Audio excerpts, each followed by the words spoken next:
Sinabi ni Elder Lee na ito nga raw ay ang libong matang Rakshasa Beast na nagbabantay sa bangin.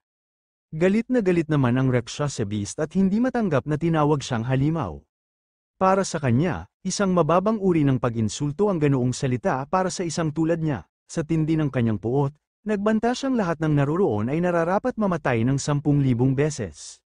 Tinanong ng ating bida ang dahilan ng pagdating ng Rakshasa Beast. Pinaghinalaan niya ito na may kinalaman ito sa alamat ng prutas na kayang magpaangat sa isang nilalang tungo sa Starry Sky Realm.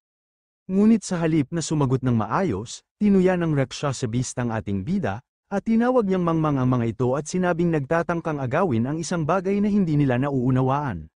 Kasabay nito, bumulusok mula sa void of space ang kanyang mga tauhan, at habang lumalakas ang hangin sa paligid, sinabi ng Rakshasa Beast na tamang-tama lamang na gamitin ang dalawang nilalang bilang pataba sa kanyang inaasam na bunga ng Divine Tree.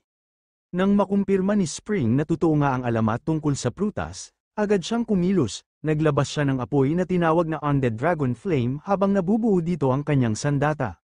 Hindi niya maaaring payagan na magtagumpay ang Rakshasa Beast, kaya't buong lakas siyang sumugod mula sa himpapawid, at pinakawalan niya ang kanyang isang malakas na atake patungo sa Rakshasa Beast.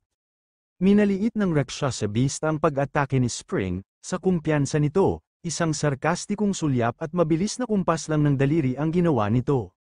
Kaya sa isang iglap, bigla na lamang may lumitaw na enerhiya sa kanyang harapan habang pinipigilan nito ang atake ng ating bida. Ngunit laking gulat ni Spring nang bigla na lamang maglaho ang kanyang sandata sa ere. Hindi siya makapaniwala, ang kanyang blade ay nawala bago pa man tumama. Ngunit sa hindi inaasaang pangyayari, bigla na lamang na-teleport ang pag-atake ng ating bida sa kanyang likuran. Dahil dito, tinamaan naman si Spring, habang nagtataka ito na kung bakit na raw bumalik ang pag-atake nito sa kanya. Nagulat naman dito si Elder Lee na baka nga raw ito na ang kapangyarihan ng mga batas na tanging mga nilalang sa Heavenly Destiny Realm lang ang kayang gamitin, ito ay ang konseptong tinatawag na space folding. Ngunit mayabang na tumugon ng halimaw, inaamin niyang tama ang hinala ng matanda, at sabay banta na dudurugin niya ang dalawang kalaban na para lang daw mga unggoy sa paningin niya, at sa kanyang tingin, kasing dali lang ng pagbaligtad ng kamay ang pagpatay sa kanila. Kasabay nito, nagpalabas naman ng astral power ang halimaw sa kanyang mga kamay, dahil dito, unting-unti nitong nilalamon ang ating bida ng buo. Sinubukan naman tumakas ni Spring, ngunit naguluhan siya habang iniisip nito kung bakit nga raw siya hindi makagalaw. Sa kanyang pakiramdam, dapat ay nakatakas na siya, ngunit nananatili pa rin ang kanyang katawan sa lugar. At bago pa siya makagalaw ulit, isang malakas na pagsabog ang bumasag sa yelo, hudyat ng mabagsik nitong atake sa kanya. Dahil dito, tuluyan nang nawala ang Triple Beast Fusion ng ating bida at tuluyan na din silang humandusay sa lupa. Nag-alala naman dito si Elder Lee sa kalagayan ni Spring, at nang makita niyang buhay pa ito. Dali-dali naman itong sumugod sa Rakshasa Beast. Mayabang na tumawa ang Rakshasa Beast habang ginagamit nito ang space folding upang ibalik ang atake ni Elder Lee sa kanyang likuran. Sinabi din nito na kahit ang ginawa nitong atake ay hindi man lang kayang talunin ang kanyang mga tauhan. Samantala, si Elder Lee ay nanatiling seryoso, hindi ito nagpadaig sa panlalait nito sa kanya, ngunit sa kasamahang palad, malapit nang tumama sa kanya ang kanyang sariling atake sa kanyang likuran. Napansin ni Spring ang nalalapit na matinding atake kay Elder Lee, kaya't hindi na siya nag-aksaya ng oras, inutusan niya agad ang kanyang Scarlet Flame Candle Dragon Beast upang sagipin si Elder Lee sa kapahamakan. Sumunod naman ang Scarlet Flame Candle Dragon at agad na ibinuhos ang iba't ibang proteksyon, Stone Barrier, Vine Armor, Hardened Skin, Frost Shell, at Flame Cloak. Sa isang iglap, nabalot si Elder Lee ng makakapal at matitibay na panangga, sapat para salagin ang atake nito. Dahil sa ginawa ni Spring nagtagumpay naman itong iligtas si Elder Lee. Napansin naman ito ng Rakshasa Beast, kaya ipinitik lamang nito ang kanyang mga daliri habang natutuwa ito sa kanyang ginagawa. Sa isang iglap, isang asul na liwanag ang bumulusok pababa at tumama diretso sa dibdib ni Elder Lee. Napasigaw ito habang umaagos ang dugo mula sa kanyang bibig, muling tinamaan ng napakatinding lakas na halos magwasak sa kanyang katawan. Dahil dito, bumagsak naman si Elder Lee sa lokasyon ng ating bida at nagkaroon dito ng napakalakas na pagsabog. Tinanong ni Spring si Elder Lee kung ayos lang bang araw ito. Ngunit ang sagot ni Elder Lee na ang kapangyarihan ng Heavenly Destiny Realm sa pagbaluktot ng espasyo ay sobrang makapangyarihan, kaya wala na silang matatakasan. Narinig ito ni Spring at, sa halip na umatras, ay mariing sumagot habang lumalabas ang apoy sa kanyang kamao, kung wala na silang matatakasan, sabay na lang silang mamamatay. Nagulat si Elder Lee sa desisyon ni Spring at napasigaw ito, hindi makapaniwala na handa na itong isakripisyo ang kanyang sarili, sinabi niyang mahaba pa ang landas ni Spring at hindi dapat dito nagtatapos ang buhay nito. Samantala, si Spring ay tahimik na nag-iisip, napansin niyang hindi kasing husay ng iba ang kakayahan ng kalaban sa pagpapaliko ng espasyo, posibleng limitado lang ang saklaw ng kontrol nito. Dahil dito, nagpasya si Spring na magsugal, dahil ito na lang ang natitirang paraan niya. Mayabang na sinabi ng Rakshasa Beast habang lumilipad dito sa ere, buong pagmamataas niyang sinabi na mga walang kwentang unggoy lamang ang kalaban niya at kahit isang hibla ng kanyang buhok ay hindi nila kayang galawin. Dahil sa kayabangan nito, sumugod naman dito si Spring habang kumikislap ang kanyang kamao sa apoy, sa isang sigaw ay pinakawalan niya ang kanyang demon-suppressing divine fist. Ngunit sa halip na sa kalaban ito ng suntok, iniwas niya ito at ibinagsak niya ito patungo sa bunga ng divine tree.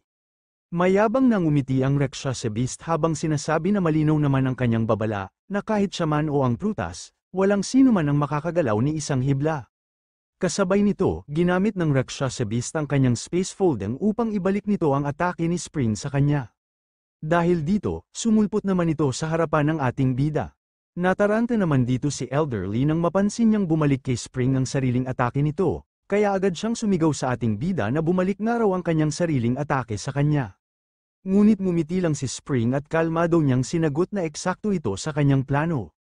Habang nakahawak siya kay Elder Lee, inutusan niya ang kanyang mga alagang dragon na agad na magdagdag ng depensa sa paligid nila.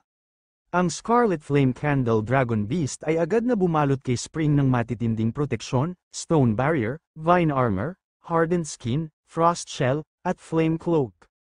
Hindi rin nagpahuli ang Great Evolution Heavenly Dragon Hound, sa isang iglap, pinalakas nito si Elder Lee gamit ang Wind God's Protection, Gaze Guard, Hardened Shell, Storm Thunder Armor, at Dragon Blood Battle Armor.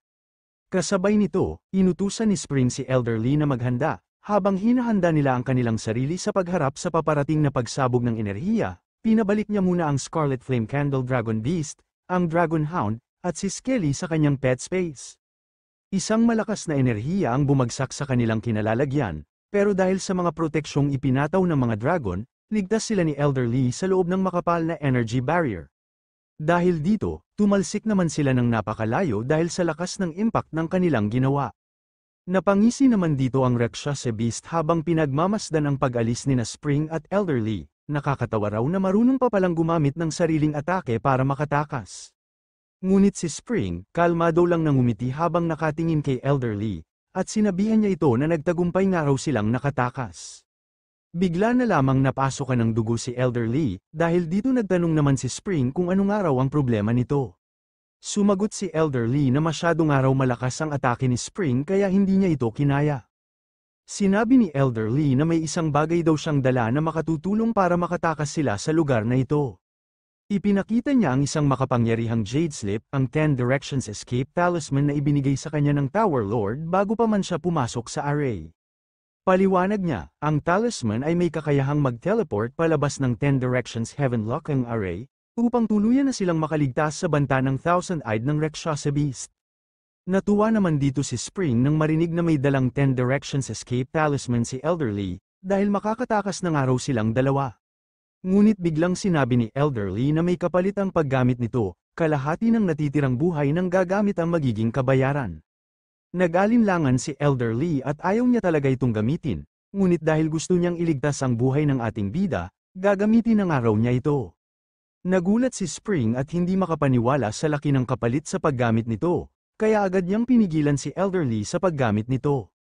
Ngunit sa hindi inaasaang pangyayari, bigla na lamang ginamit ni Elder Lee ang 10 Directions Escape Talisman sa kabila ng pagtutol ni Spring. Nagulat naman dito ang ating bida at napasigaw ito dahil sa paggamit ni Elder Lee ng Escape Talisman. Inalalayan ng ating bida si Elder Lee, at sabi din ni Elder Lee, bata pa raw si Spring at hindi nararapat na mamatay kasama ng tulad nilang mga matanda. Dagdag pa niya, pagkakataon na rin daw ito para makabalik siya at makita muli ang kanyang mga inapo. Ngunit sa kasamaang palad, biglang lumitaw ang Rakshasa Beast sa kanilang likuran. Ngumisi naman ito at nagsalita ng mayabang, iniisip niyang imposibleng makatakas sila mula sa kanyang mga kamay. Dahil dito, napuno naman ng pawis ang pagmumukha ng dalawa. Kasabay nito, ipinakita ng Rakshasa Beast ang kanyang matutulis nitong kuko upang paslangin na sila. Kaya sa isang iglap, lumipad ito pababa na parang kidlat, sabay sigaw na mamamatay na nga raw sila sa kanyang mga kamay. Sa hindi inaasaang pagkakataon, bigla na lamang lumabas si Skelly sa kanyang pet space. Gulat na gulat naman dito si Spring dahil bigla na lamang lumabas si Skelly. Nagulat din si Elderly nang makita na kusa palang lumabas si Skelly upang ipagtanggol si Spring, kahit hindi niya ito tinawag, namangha siya sa lalim ng ugnayan ng alagad at ng kanyang master. Nang makita ng Rakshasa Beast ang pangungulit ni Skelly, nagsalita ito at sinabing siya na muna ang uunahin, sa isang malakas na suntok, agad nitong nawasak ang katawan ni Skelly. Inactivate naman ni Skelly ang kakayahan na ang King Sin Eternal Life, dahil dito madali lang siyang naka-regenerate. Pagkatapos nito, umatake ulit si Skelly sa Rakshasa Beast. Ngunit sa pangalawang pagkakataon madali lang siyang pinatay nito. Nabahala naman dito ang ating bida kaya dali-dali niyang tinawag si Skelly upang bumalik na ito.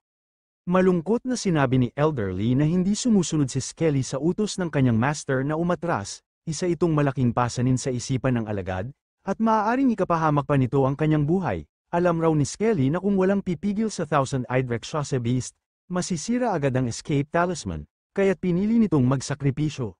Habang papasara na ang 10 Directions Escape Talisman, nainis naman si Spring sa kanyang sarili dahil hindi nito maligtas si Skelly, sinabi din niya na maghintay nga raw si Skelly sa kanya at ililigtas niya nga raw ito kaagad. Pagkatapos nilang makaligtas sa kapahamakan, humingi ng paumanhin si Elderly kay Spring tungkol sa pagkaiwan ng kanyang alagad. Ngunit mahinahon ang sagot ni Spring, wala namang kailangang humingi ng tawad, dahil hindi nila inaasaang may makapangyarihan na kalaban na biglang magpapakita sa kanila. Tinanong naman ni Spring si Elderly kung kamusta nga raw ang pakiramdam nito. Inamin ni Elderly na malubha ang pinsala sa kanyang lakas at kailangan niyang magtago muna upang magpagaling. Sinabi ni Spring na matagal nang nakikipaglaban si Elderly sa mapanganib na lugar na yun, mahigit 800 taon na, kaya panahon na raw para ito'y magpahinga. Inalok niyang ihatid si Elderly pauwi sa kanyang lupain. Ngunit sagot ni Elderly, kapag siya'y gumaling na, babalik sila at ililigtas si Skelly ng magkasama. Sa determinadong tugon ng ating bida, pumayag siya at buong tapang na sinabing sumasang-ayon nga raw ito. Pagkatapos ng lahat ng nangyari, inatid ng ating bida si Elderly pauwi, habang papalapit sila sa lugar. Aminado si Elderly na nakakaramdam siya ng kaba sa muling pagbabalik sa kanyang tahanan, ngunit tiniyak niya na kayanan niyang bumalik mag-isa. Sinabihan naman siya ng ating bida na ituon ang buong atensyon sa paggaling, at nangakong babalik siya balang araw, kapag umabot na siya sa antas na kayanan niyang labanan ang Thousand-Eyed Rakshasa Beast. Maya-maya, nakarating na sila sa Dark Clover City, kung saan naruroon ang pamilya ni Elderly. Pagkatapos inatid ni Spring si Elderly, inutusan niya ang Goldie Dragon Hound na magmadali nga raw silang umuwi ng napakabilis sa Dragon River. Pagdating ng ating bida sa Dragon River, inutusan niya ang kanyang Dragon Hound na bumalik na nga raw ito sa kanyang pet space, kasabay nito, nakita naman siya ng mga tao, at nagpasalamat sila dahil tinulungan siyang palakasin ang kanyang alagang dragon, at inalok pa siyang kumain balang araw bilang pasasalamat. Isa pa ang nagsabi na matagal na silang hindi nagkikita, at dahil kay Boss Spring, tumaas daw ng gusto ang lakas ng kanyang alaga sa laban. Nagtanong naman dito ang isang lalaki kung bakit nga raw hindi sila pinapansin ni Spring. Ngunit hindi naman ito sinagot ng ating bida, dahil may kinakaharap itong malaking problema, kaya tuloy-tuloy lang ito sa pagpasok sa loob.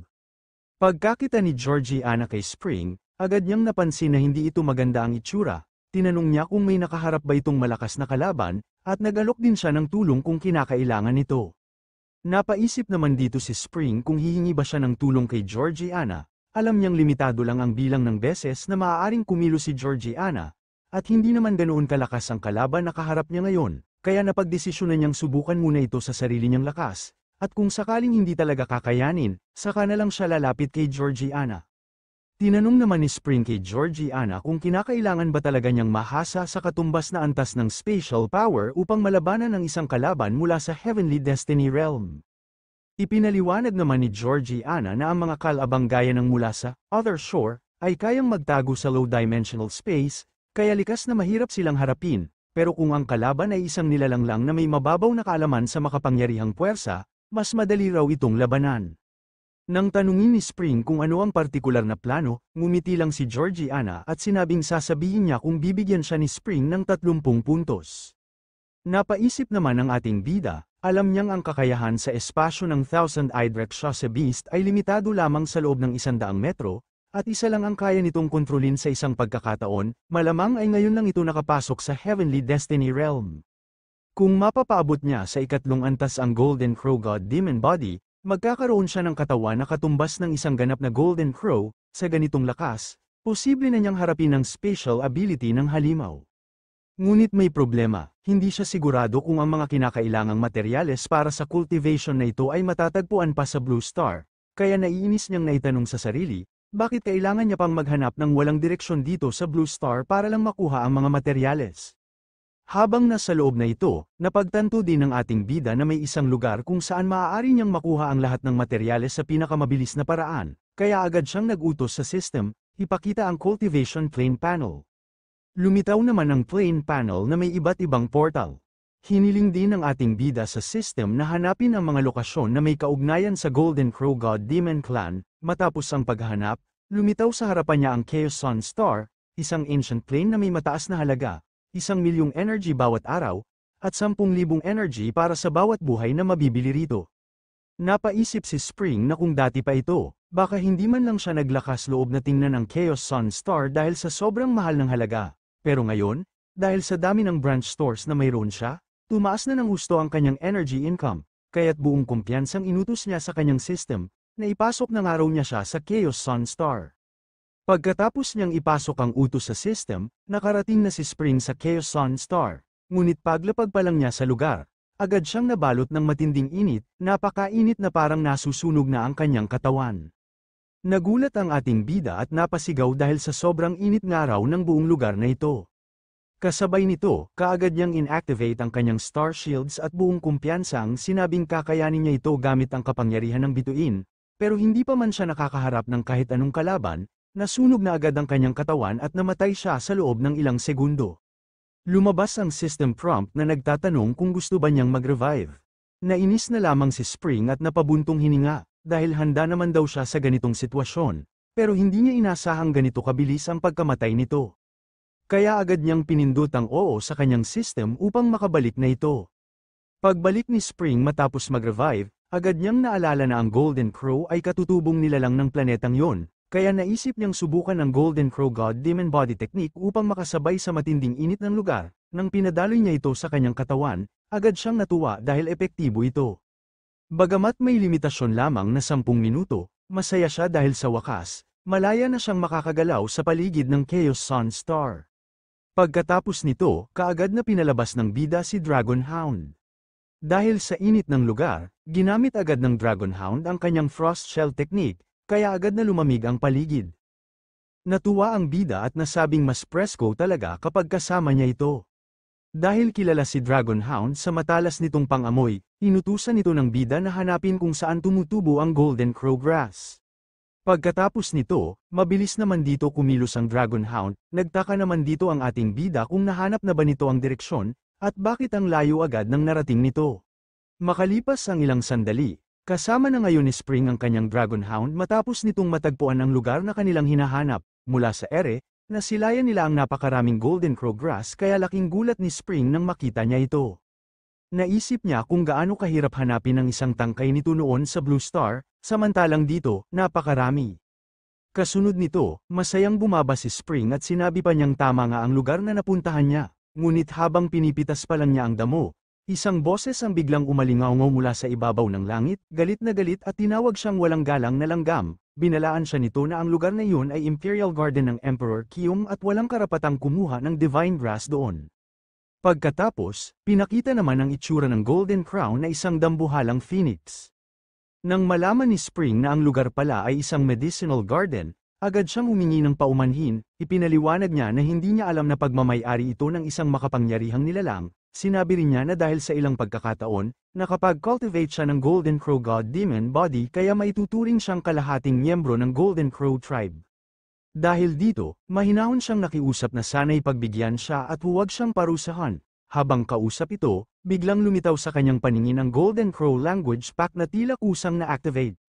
Biglang nagbago ang anyo ng nilalang, mula sa anyong dambuhalang gininto ang ibon ay naging isang tao na may wangis ng isang makapangyarihang nilalang. Galit na galit itong humarap kay Spring at isiniwalat na hindi lang medicinal herbs ng Golden Crow tribe ang kinuha nito, kundi pati na rin ang kanilang sagradong cultivation technique. Ayon sa kanya, mas mabigat pa itong kasalanan kaysa sa nauna. Seryoso niya ding sinabi na kailangan ng araw niyang mamatay ngayon.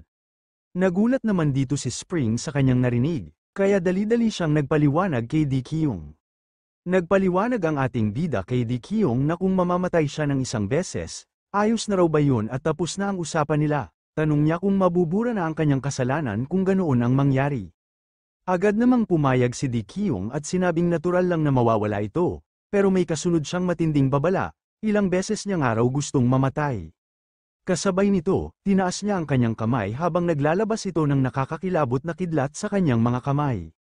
Buong tapang na hinarap ni Spring ang atake ng Golden Crow. Bigla siyang inatake ni Di Kyung mula sa himpapawid gamit ang apoy ng Golden Crow, at sinabi pa nito na mapapaslang ng araw ang ating bida ngayon. Kasabay nito, bumagsak ang napakalaking haligi ng apoy sa kanyang kinaroroonan, sumabog ang lupa sa lakas ng tama, at binalot si Spring ng naglalagablab na apoy. Napasigaw siya sa tindi ng sakit ngunit hindi siya umatras, pinatunayan niyang totoo ang kanyang sinabi.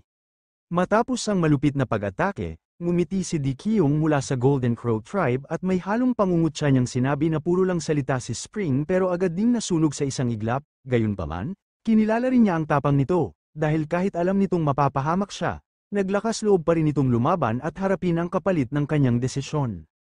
Nagpakita si Spring na parang walang nangyari at nagsabing naging abo na raw siya, at tinanong niya si Di Kyung kung masaya na bang araw ito. Dahil dito, nagulat si Di Kyung at hindi makapaniwalang buhay pa si Spring matapos ang kanyang atake. Galit itong napatanong kung anong paraan ang ginamit nito upang makaiwas ito sa kanyang atake, at minamaliit din siya nito bilang isang langgam na dayuhan. Sinabi ni Spring na wala siyang balak makipaglaro pa at napagkasunduan naman nilang isang kamatayan ang tatapos sa lahat. Umaasa siya na tutuparan ng nakakataas ang pangako nito. Ngunit ipinaalala ni Di Kyung na ang kasunduan ay kung mamamatay siya, saka lang ito mawawalang bisa, dahil buhay pa siya, kailangan pa rin ipagpatuloy ang laban, at agad siyang naghanda ng isang malakas na atake.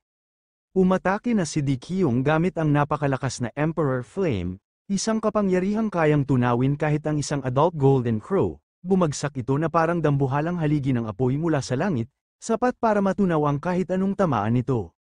Pagkatapos nito, nag-iwan naman ito ng bakas sa lupa, at wala man lang natira sa katawan ng ating bida. Sa isip ni Di Kyung, karapat-dapat nang mamatay si Spring dahil napilitan siyang gamitin ang ganitong antas ng kapangyarihan. Matapos siyang tupukin ng napakalakas na Emperor Flame, muling lumitaw si Spring sa gitna ng abo na tila ba walang nangyari. Tumayo siya ng mahinahon at sinabi na huwag nang sayangin ang oras dahil hindi siya kayang patayin nito. Sa sandaling yun, napagtanto ni Di Kyung na may kakaibang kakayahan si Spring, kaya niyang bumangon agad kahit pa anong tindi ng kanyang atake. Nagulat din ito dahil kahit tinamaan si Spring ng Emperor Flame ay wala man lang itong galaw sa katawan nito. Dahil hindi raw niya ito mapatay, naglabas siya ng mahiwagang kahon na may nakakulong na kapangyarihan. Ginamit niya ito para ikulong si Spring sa loob at sinabi niyang ibibigay na lang siya sa mga elder para ang mga ito na ang humusga sa kanya. Nagtaka si Spring sa biglang pangyayari habang unti-unti siyang napapalibutan ng dilaw na kahon. Sinubukan naman ni Spring na makawala sa dilaw na kahon, ngunit kahit ano ang kanyang gawin walang nangyayari dito.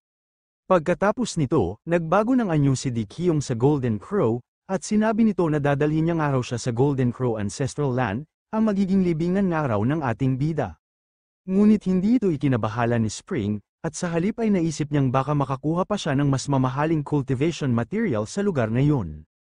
Lumipad na si Di Kyung papunta sa Golden Crow Ancestral Land at nagtuloy ito sa loob ng Elder Council. Paglapag niya sa harap ng mga nakaupo sa mataas na upuan, magalang siyang bumati sa lahat ng elders. Kasama rin niyang dinala si Spring na ngayon ay nakakulong sa isang gintong barrier habang nakatayo sa harap ng hukuman. Nagtanong ang Golden Crow Grand Elder kung ano ang dinala ni Di Kyung. Agad naman itong nagulat at sinabi na ang dayuhang lahi raw na kasama niya ay nagnakaw ng mga immortal herbs pati na rin ang kanilang sagradong cultivation technique. Hindi niya nga raw ito mapatay kaya dinala niya pabalik upang ang mga elders na mismo ang humusga rito. Nagulat ang Golden Crow Second Elder at hindi makapaniwala na kahit si Emperor Flame ay hindi kayang patayin ang dayuhan. Pati ang Golden Crow Third Elder ay nagtaka, dahil kahit ang undead race na kilala sa tibay ng buhay ay hindi nakakayanan ng apoy mula sa kanilang ninuno, kaya imposibleng wala itong pinsalang natanggap. Nagulat ang Grand Elder nang mapansin ang itsura ng dayuhan at napagtantong kahawig ito ng lahi ng Human Celestial Venerable. Naalala niya ang kanyang pakikipaglaban noon sa ninuno ng lahing ito at kinumpirmang ito nga ay isang inapo ng Celestial Venerable, kaya pala hindi ito tinatabla ng Emperor Flame nila. Agad namang sinabihan si Di Qiong na huwag maging bastos at palayain na ang bisita. Tinawag nila itong inapo ng Celestial Venerable at tinanong kung ano ang kanyang pangalan at pakay. Nagulat naman dito si Di Qiong nang malaman na inapo pala talaga ng Celestial Venerable ang lalaking kaharap nila.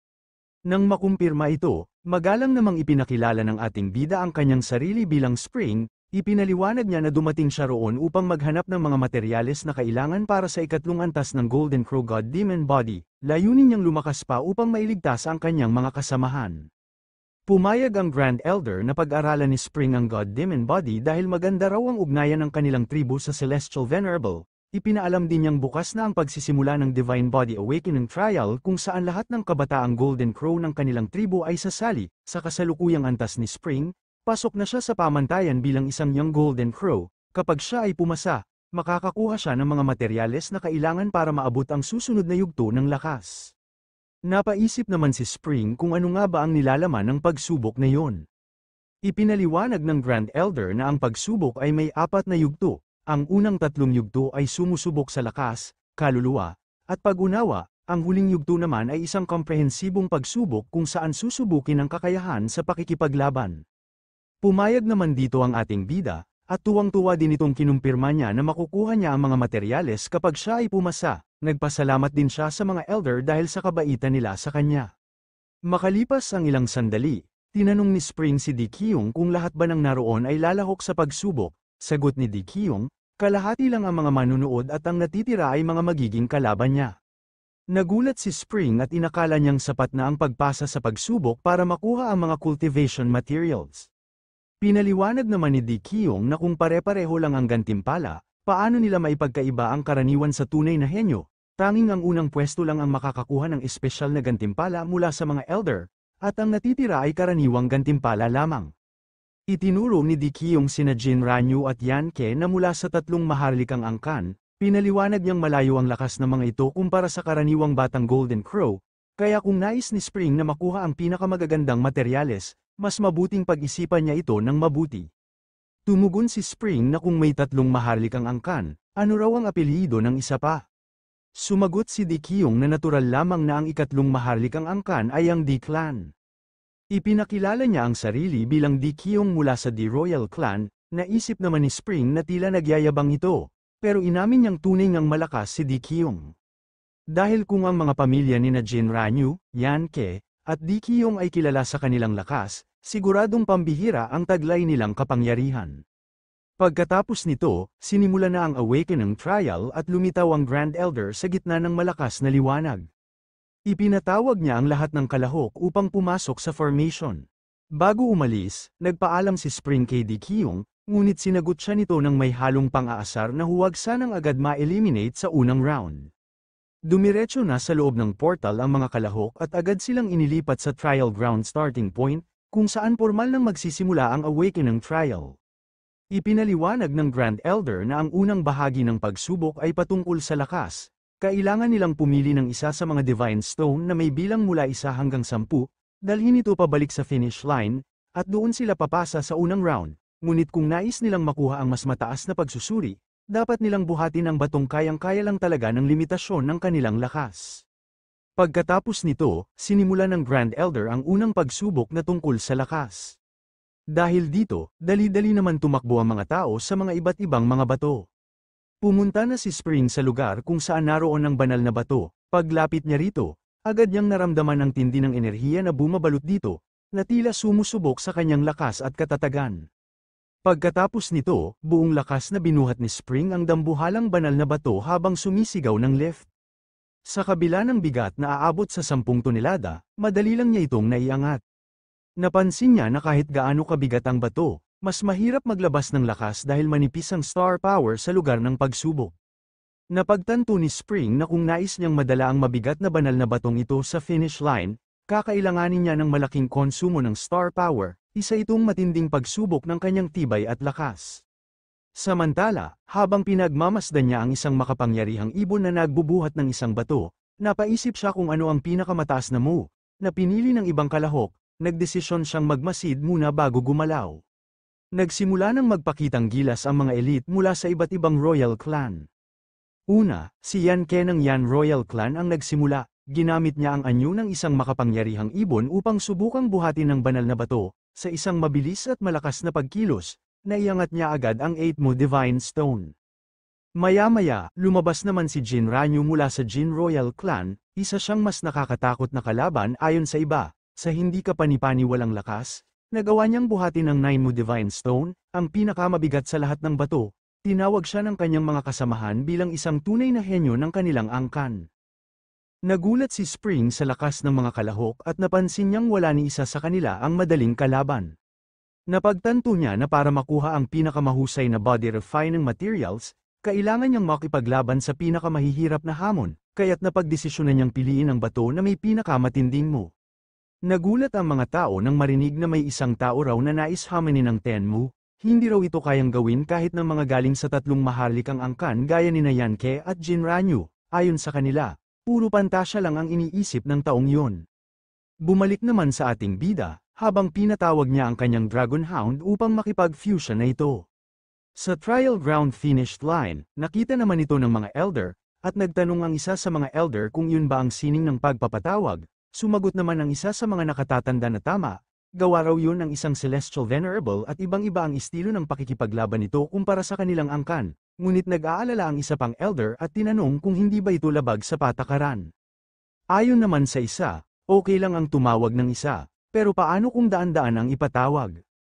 Pagkatapos mag-fusion ni Spring, nagsalita siya na nahuwag nga raw silang mag-alala dahil isa lang naman ang kanyang gagamitin, ang Great Evolution Heavenly Dragon Hound lang daw. Pagkasabi niya nito, agad niyang binuhat ang dambuhalang bato gamit ang kanyang buong lakas, sa huli, nagtagumpay si Spring na may angat ito kahit mukha siyang langgam sa laki ng bato. Sinabi ng second elder na interesante raw ang sistemang ito, kahit mahihina ang mga nilalang, sa pagtutulungan nila at pagbabahagi ng buhay at kamatayan, nakakamit nila ang lakas na dati ay imposible. Napagtanto ni Spring na dahil wala si Skelly, limitado lang ang lakas na kaya niyang gamitin. Sa kabila ng matinding sakit at pakiramdam na tila napupunit ang lahat ng kalamnan sa katawan niya sa bigat ng binubuhat, tiniis niya ito.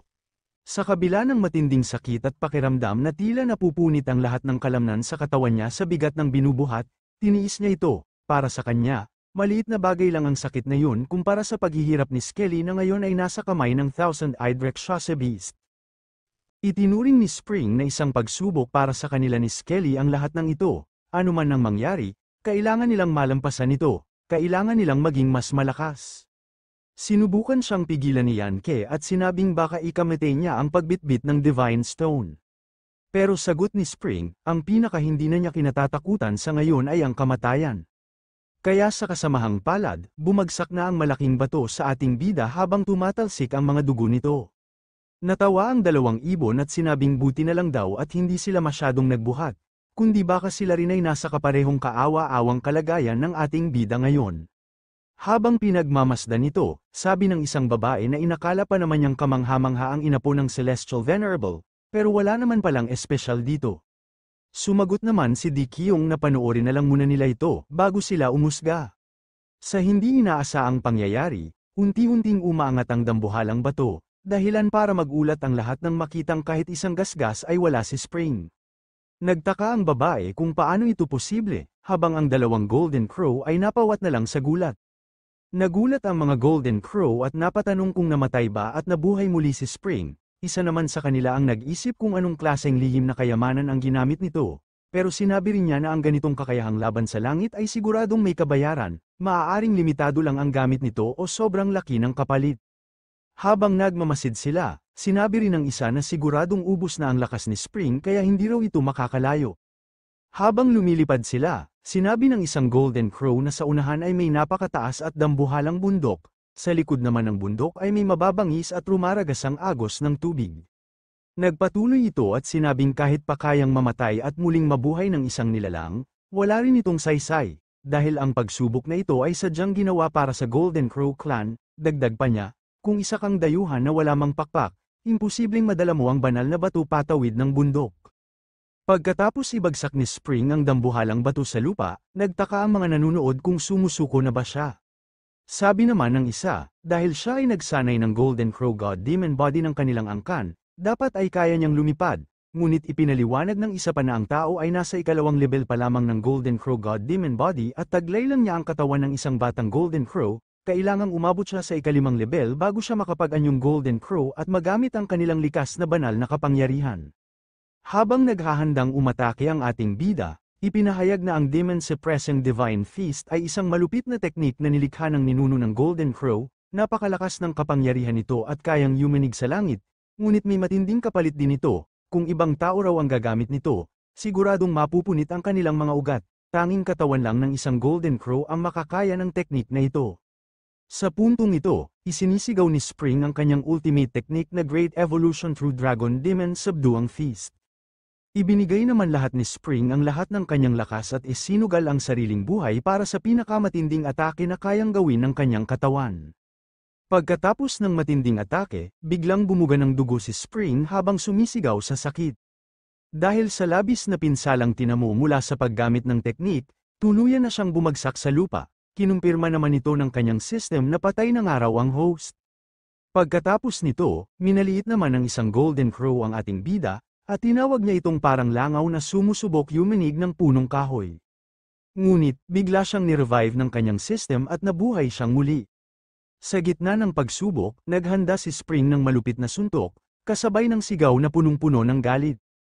Nagtataka ang mga manunood kung ano nga raw bang binabalak ng ating bida. Inatake ni Spring ang bundok upang makagawa ng daan, at nang makita ito ng Grand Elder ay bigla itong natuwa. Dahil sa sunod-sunod na pag-atake ni Spring, tuluyan ng bamuka ang bundok. Napuno naman ng pawis ang mga nanunood habang pinagmamasdan ang matinding pag-atake ni Spring gamit ang gumuhong bato, dahil hindi lang basta daan ang binubuksan niya kundi parang buong bundok na ang winawasak niya. Nagulat din ang dalawang Golden Crow, hindi nila inakala na gagamitin talaga ni Spring ang ganitong paraan para piliting bumukas ang bundok. Habang ang isang nilalang ay tinanong si Yanke kung hindi pa ba niya naiintindihan ang nangyayari.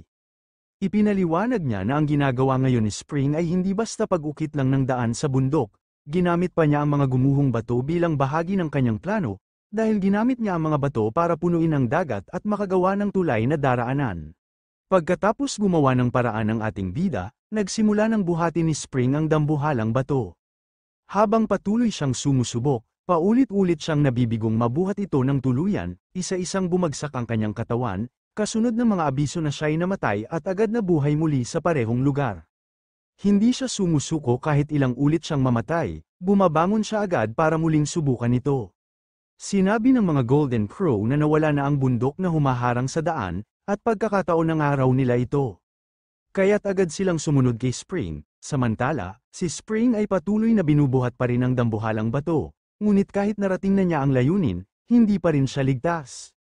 Muling bumagsak ang kanyang katawan, isa na namang kamatayan, isa na namang pagbuhay sa lugar kung saan siya bumagsak. Sa huling sandali, buong lakas na sumigaw si Spring, isang sigaw na puno ng sakit, galit, at determinasyon. Sa kabila ng duguan na katawan at halos hindi na makatayo sa dami ng pinsala, hindi siya tumigil. Itinulak niya ang dambuhalang bato gamit ang lahat ng natitira sa kanyang lakas. At sa wakas, naabot niya ang finish line, hindi ito tagumpay ng lakas lang, ito'y tagumpay ng puso, ng paninindigan, at ng hindi matitinag na loob. Si Spring, duguan man at basag-basag ang katawan, ang naging tunay na simbolo ng pagtitiis at tagumpay. Kasunod nito, opisyal nang inanunsyo ang resulta, unang pwesto, Spring, dala ang Tenmu Divine Stone. Isinulat ang kanyang pangalan sa kasaysayan bilang ang unang nakatapos sa pagsubok. Nabigla naman ang lahat nang makita nilang isang tagalabas ang nanguna sa paligsahan, hindi nila lubos maisip kung paano ito posible, ilang beses siyang namatay, muling nabuhay, at muling lumaban ng walang pag-aalinlangan, Tila isa siyang halimaw na hindi mapigilan ng kahit anong pagsubok. Sa gitna ng ingay at pagkamangha ng karamihan, si Spring ay nanatiling sugatan at humihingal, ngunit sa kanyang mukha ay naroon ang kumpiyansa at katahimikan ng isang tunay na mandirigma, isang tagumpay na daan-daang taon nang hindi nasasaksihan ng sinuman. Mula sa malayo, sinabi ni Dick Hyung hindi niya inaasahan na gagamit si Spring ng ganoong pamamaraan upang talunin ang mga kalahok mula sa maharlikang angkan. Napaisip siya, posible kayang siya ay inapo ng Celestial Venerable. Matapos ang matinding labanan, formal nang idineklara ng Grand Elder na tapos na ang pagsubok ng lakas. Kasunod nito, pinalabas niya ang kanyang makapangyarihang dragon sa kanilang harapan. Sa gitna ng madilim na ulap, humarap ang Grand Elder, sa malalim at malakas na tinig, inihayag niya ang susunod na yugto ng paligsahan. Ang unang pagsubok ay tapos na. Ngunit wala pang panahon para magpahinga. Sa puntong ito, formal na niyang sinimulan ang ikalawang yugto, ang pagsubok ng kaluluwa. Isa itong hamon na hindi na laban ng lakas o katawan, kundi isang labanan ng isipan, puso, at mismong diwa ng bawat kalahok.